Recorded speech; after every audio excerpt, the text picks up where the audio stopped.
St. Louis's new police chief, John Hayden, says part of his crime-fighting strategy is a renewed emphasis on community policing to rebuild trust and attitudes toward police. That's music to the ears of Captain Perry Johnson, head of the Juvenile Division. Ooh, happy birthday to you. Happy birthday to you. Happy birthday. On a recent morning, this was the sound of community policing. After nearly 10 years of visits to Gateway Elementary, students are thrilled to see Captain Perry Johnson, especially on his birthday. Well, there are some kids that are going to gravitate to you just based on what you say in your story. Johnson invited two students from St. Louis Community College, Tyshawn Sykes and Arvell Keithley, to share personal stories with Gateway Elementary 5th grade boys. Not the easiest audience to impress. Me and a friend of mine, close friend, actually was playing with a gun, and the gun went off when it was in my possession, killing a friend. Tyshawn Sykes was a traumatized 12-year-old trying to act brave. It was a night that I feel like was the worst day of my life. During several years in the Division of Youth Services, Sykes met Arvell Keithley, another young man with an attention-grabbing story. I was locked up for 5 years.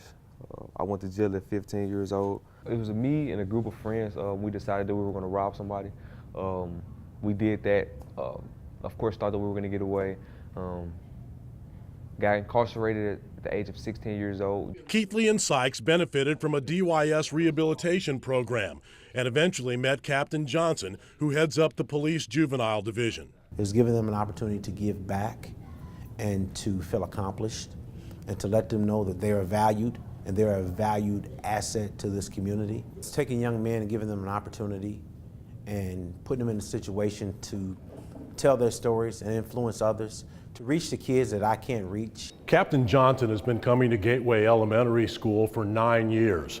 The goal of community policing is for the police to build relationships with the community, like changing the hearts and attitudes of 5th graders. It was a good message because it taught me to do the right things instead of the bad things. This was a dream of mine since the beginning. I've always wanted to come over and talk to the kids. I've always wanted to reach out and try to help out as much as I can. Pay it forward with the hope that it pays off for all of these young men. So if we can establish hope through them and they can establish hope through others, then we can really fight the system. Both Sykes and Keithley say these are not one-time visits. They want to continue to visit with Gateway students to talk about the impact of making bad decisions. And it's great that they're doing it, but probably very wearing on them to have to retell such a tragic story all the time. Well, they both say that they made mistakes and they take responsibility for them, and they want to help other young people avoid those mistakes, and they want to start at an age before they've formed ideas about what to do, both wrong and right. Great story, Art. Thank you.